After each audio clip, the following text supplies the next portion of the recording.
maybe this isn't even the second or third time. Maybe you've lost count of how many times you've begun, full of hope, only to watch that hope quietly fade a few weeks later. Not through any single failure, just through ordinary life slowly pulling your attention elsewhere. If that sounds painfully familiar, stay with me, because what you're about to hear isn't another motivational push that fades by tomorrow morning. It's a different way of understanding what actually happened to you, and more importantly, what to do differently starting tonight. Today you started learning English. Somewhere along the way you The process of stopped. applying Then you theories started and again, methods to full of energy, real-world promising yourself situations this time would be requires different. careful And then, consideration quietly, of all without any variables. dramatic reason, you stopped again. If this has happened to you more than once, I want you to hear something clearly before we go any further. This isn't a story about 5 tricks that will magically fix your English overnight.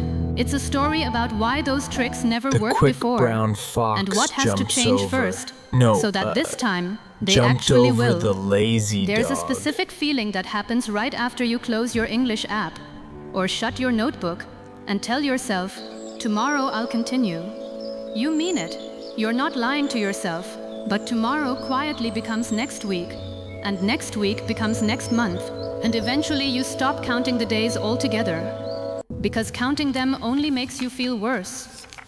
If that feeling sounds familiar, you're not lazy, and you're not incapable. You simply never learned what real practice is actually supposed to look like. And today, that changes. Let me tell you about a young man named Denise. Someone you'll probably recognize a little of yourself in. Whether or not your own story looks exactly the same on the surface, he grew up in a small town where opportunities were thin and days moved slowly, the kind of place where most people quietly accepted the life they were born into. Denise's parents worked long, tiring hours, his father at a small workshop, his mother taking in sewing work late into the night, just to keep the family steady. Denise watched them, and somewhere inside him, a That simple, sounds like a honest perfect hope plan took root. moving forward. Not a dream of fame or fortune, We're definitely just on a the hope right that track one day now. he could speak English well enough to work in the city and finally give his parents an easier life. He didn't have money for classes or tutors. What he had was an old phone with a cracked screen, a small amount of free time after work, and that quiet hope refusing to leave him alone. One evening, he downloaded a free English app and started watching short lessons on his phone at night. He bought a plain notebook from a nearby shop and began writing down every new word he learned, 1 page at a time. Each page feeling like a small, private step towards something bigger than himself. There was nothing dramatic about those early evenings. Just a single lamp, a quiet room, and Denise hunched slightly over a small notebook, sounding out words that felt clumsy and unfamiliar in his mouth. Sometimes his younger sister would peek through the doorway, curious, and he'd wave her off gently, half embarrassed, half proud that he was even trying at all. He didn't tell many people what he was doing. It felt too fragile, too easily laughed at, to share out loud before it had become something real. For the first 10 days, Dennis was unstoppable. Every night after dinner, he sat outside on an old wooden stool and studied for an hour or more. He practiced speaking to himself quietly, stumbling over words, laughing softly at his own mistakes, trying again anyway.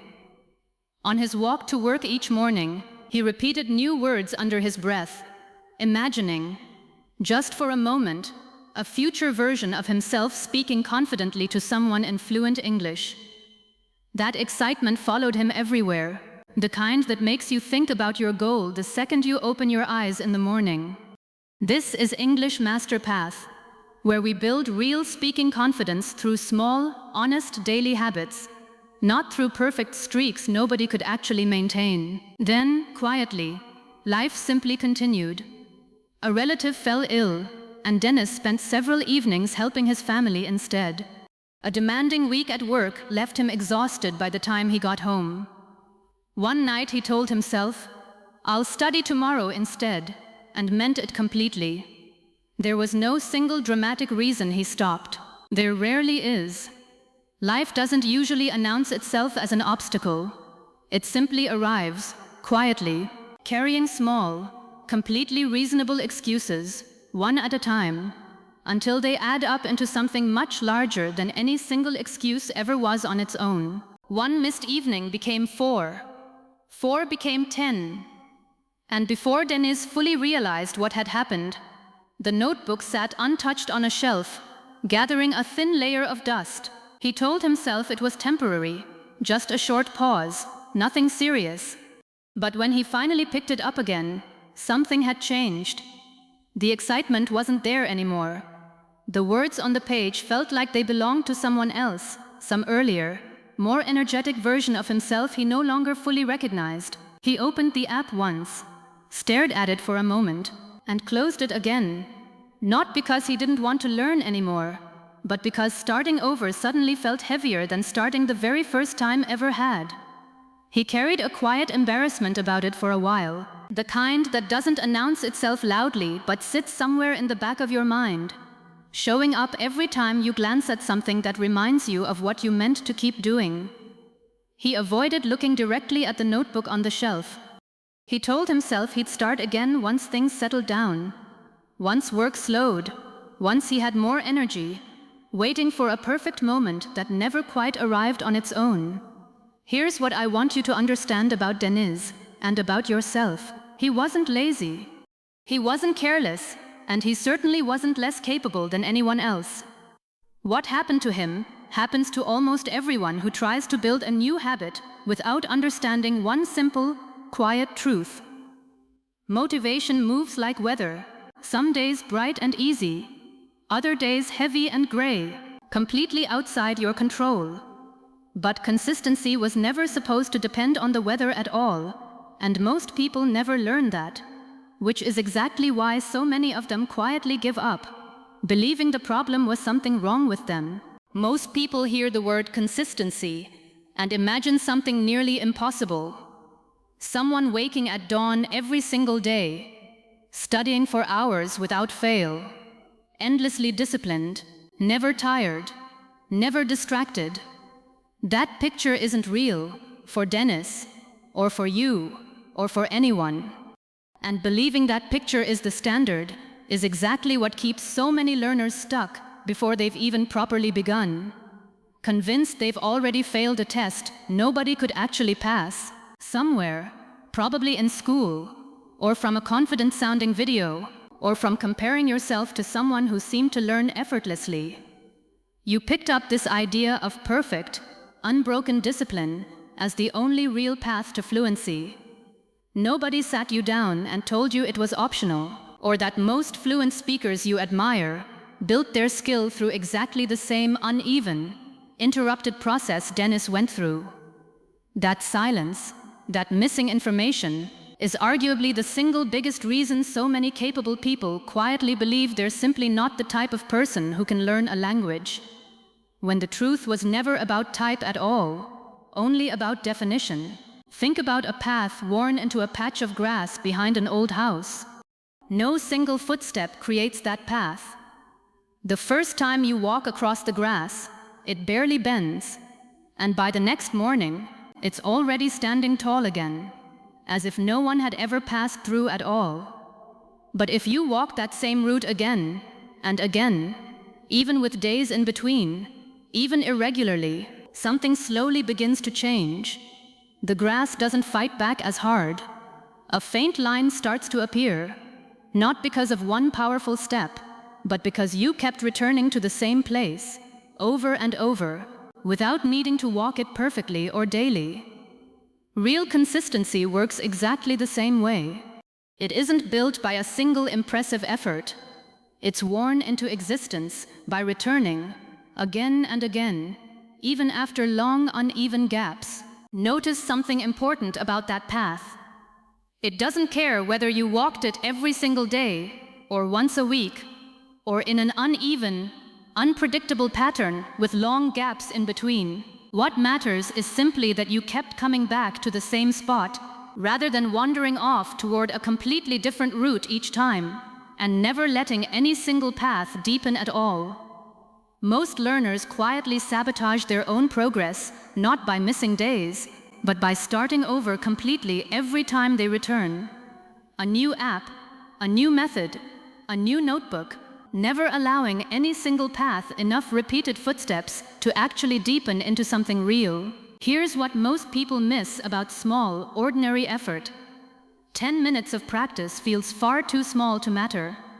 5 new words feel like almost nothing. 1 imperfect sentence, spoken quietly to yourself, feels close to pointless in the moment. That's because your mind expects progress to look big and dramatic to count as real. But your brain doesn't actually measure effort the way you imagine it does. It measures repetition. Every time you come back, even briefly, even imperfectly, something inside quietly takes notice, and slowly, without any single dramatic moment, it begins building on what came before. Not because of how much you did any one time, but simply because you kept returning to it. Now pause for a moment, honestly, and think about your own pattern. When you stopped before, was it one big reason? Or was it a slow pile-up of small, forgivable ones? A busy week, a tired evening, a single missed day that quietly turned into 3. There's no wrong answer here. Just notice it, because understanding your own honest pattern is the first real step toward changing it. Maybe your story isn't exactly like Denise. Maybe you stopped because someone laughed at your pronunciation once, and that small moment quietly followed you for years afterward. Maybe you stopped because you compared your progress to someone who seemed to be moving faster and felt discouraged before you'd even really begun. Maybe life simply became heavy in ways that had nothing to do with English at all, and learning a new language felt like one more weight you couldn't carry that year. Whatever your reason was, it was real, and I'm not here to tell you that the time you spent away was wasted. I'm here to tell you it isn't gone, and you can still walk back in, starting tonight, with something much smaller and much kinder than you probably expect. But before we get to the 5 specific tricks that actually made the difference for Denise, there's one belief that needs to shift first, quietly, underneath everything else. Right now, somewhere inside you, consistency probably still sounds like perfection, an unbroken chain of days you're not allowed to miss. And that belief, more than any missing vocabulary or grammar rule, is what has kept you stuck. Think about how you learned to walk as a small child. Did you practice on a fixed daily schedule? Alarm set? No missed days ever allowed? Of course not. You tried. You fell. Sometimes you rested for a day or 2 without even trying at all. Then, without anyone forcing you, something inside simply pulled you back toward trying again. That same quiet pull is still inside you right now, waiting. You didn't lose it completely. You just forgot, somewhere along the way, that it was still there. So let's define consistency the simplest way possible. The way Denise eventually came to understand it, slowly, over several quiet weeks rather than in one dramatic realization. Imagine a small plant sitting on a windowsill. You water it today. Tomorrow, you forget completely. The day after, you remember and water it again. Does that plant die from one missed day? No, it simply grows a little slower than it might have. But it still grows because you kept coming back to it, not because you never once forgot. Consistency was never about being flawless. It's about always returning, no matter how long the gap in between happened to be. Compare that plant to a different one, watered flawlessly every single day for 2 weeks, and then completely abandoned the moment life gets busy, never touched again. Which plant do you think grows taller over the course of a full year? The one watered perfectly for a short burst and then forgotten entirely? Or the one watered imperfectly, unevenly, but returned to again and again for months? The uneven plant wins almost every time, Not because irregular care is somehow better, but because it simply continues existing long enough to keep growing at all. Once Dennis let go of the idea that he needed to be perfect, he stopped punishing himself for the weeks he'd missed and started looking only at what was actually in front of him. One notebook, one pen, one quiet evening. That was enough to work with.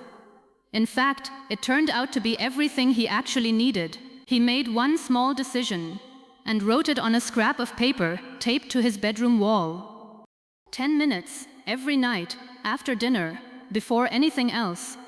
Not 1 hour, not 2, just 10 honest minutes, with no excuses attached to them. Now let's walk through the 5 specific things Dennis actually did during those 10 minutes. The 5 tricks that, together, quietly rebuilt his English and can rebuild yours too. Starting tonight if you let them. None of these 5 tricks require money, a teacher, or perfect conditions. Every single one of them fits inside 10 ordinary minutes, using nothing more than a notebook, your own voice, and whatever small piece of free English audio you can find. Trick number 1 is the 10-minute non-negotiable rule, and it's less about English itself and more about protecting your return from your own perfectionism. Dennis didn't promise himself an hour, because an hour felt heavy enough to postpone on a tired night. 10 minutes felt small enough that skipping it required an actual excuse, not just quiet avoidance. Try this yourself tonight. Choose one small, fixed block of time, 10 minutes, right after something you already do every day. Dinner, brushing your teeth, getting into bed. Attach it to something automatic, so it doesn't depend on motivation showing up first. The power of 10 minutes isn't really about the 10 minutes themselves. It's about how easy that number makes it to say yes on a genuinely bad day. An hour asks a tired mind to negotiate. 10 minutes barely asks anything at all, and that's exactly the point. Most people quit not because 10 minutes wasn't enough, but because they aimed for something far bigger, felt like a failure when they couldn't sustain it, and quietly stopped trying altogether rather than admitting a smaller version would have worked just as well. Trick number 2 is speaking out loud to yourself. The way Denise once did quietly on an old wooden stool outside his house. Say 5 simple sentences about your day, out loud, even if no one else can hear you, even if your voice feels strange in your own ears at first. I woke up early. I went to work. I felt tired by the afternoon. I am practicing English right now. Say a version of that with me, out loud, right now, about your actual day. This matters because speaking out loud, even alone, builds a different kind of memory than silent reading ever can. A spoken memory, ready for the moment a real person is actually listening. If speaking out loud feels awkward at first, that's completely normal, and it fades far faster than most people expect. Denise felt foolish the first few nights too, glancing around to make sure no one was watching him mutter to himself in the dark. Within about a week, the awkwardness had mostly disappeared, replaced by something closer to comfort, the same way any unfamiliar physical movement stops feeling strange once your body has simply done it enough times. Trick number 3 is describing your own day in simple sentences. The way Denise eventually replaced memorized textbook examples with sentences that were entirely his own. Nobody handed him those sentences. He built them himself, out of his own real life, which made them far harder to forget than anything copied from a book. Tonight, describe 3 small moments from your actual day, in simple English, out loud or written down. They don't need to be impressive. They only need to be true and yours. This trick works because textbook sentences, however grammatically correct, rarely attach to anything you actually feel or remember. A sentence about a fictional character buying fictional bread doesn't stay with you the way a sentence about your own tired walk home does. When the content is genuinely yours, your brain treats it differently, storing it closer to memory and emotion rather than filing it away as abstract information to be forgotten by next week. Trick number 4 is shadowing a short piece of audio. Listening to a few seconds of natural English, pausing it, and repeating exactly what you heard. Matching the rhythm as closely as you can. Not just the words. Dennis did this with short clips he found for free, sometimes stumbling badly over the pronunciation, laughing quietly at himself, and simply trying again without judgment. This trains your ear and your mouth together, in a way that reading alone never quite manages to reach. Choose something short for this. 10 or 15 seconds is plenty, rather than an entire long video. Play it once just to listen. Then play it again, pausing after each short phrase to repeat it out loud, matching the speed and rhythm as closely as you can, even if the exact words come out a little rough. The goal isn't a perfect imitation. It's training your mouth and ears to move together at the actual speed real conversation happens, something silent reading can never fully prepare you for. Trick number 5 is the one that matters most of all. And it isn't really a study technique at all. It's what Dennis did after his 3 lost weeks. And it's the exact thing most learners never learn how to do. Call it the return ritual. When you miss a day, or a week, or even a month, you do not try to make up for lost time. You do not open 10 lessons at once to punish yourself back into progress. You simply return to the smallest possible version of the habit. 10 minutes. 1 notebook, 1 evening, exactly as if the gap had never happened at all. Because in the way that actually matters, it hadn't. This is where most people quietly give up, right at the moment of returning, because returning feels like admitting failure. It isn't. Returning is the entire skill. Anyone can start once, full of energy. Almost no one is ever taught how to come back quietly, without drama, after falling away. Notice how different this feels from the way most learners try to return after a gap. Usually with guilt. Usually by trying to review everything they missed at once. Usually giving up again within a few days, because that approach is exhausting before it even properly starts. The return ritual asks for nothing except the same small 10 minutes you would have done anyway. On any ordinary night, gap or no gap, small steps, real progress. This is exactly where most people stop, right before the part that actually changes everything. Don't stop, not tonight, and not the next time life quietly interrupts you either, because it will. And that's not a sign you failed. Let's bring all 5 of these together into one simple picture you can carry with you starting tonight. 10 minutes, protected by nothing more than a small decision. 5 spoken sentences about your real day. 3 original sentences built from your own life, not copied from anywhere. A short piece of audio, shadowed patiently, mistakes and all. And whenever life interrupts you, and it eventually will, a quiet return to exactly this same small starting point, without guilt, without needing to catch up on everything you missed. You don't need to do all 5 perfectly tonight, or even all 5 at all. Choose whichever one felt most doable while you were listening, and let that be enough for now. Dennis didn't build all 5 habits on the same night either. They came together slowly, one added to the next over several weeks, until eventually they simply felt like one single evening ritual, rather than 5 separate tasks to remember. Let's imagine what one of these evenings actually looks like, put together.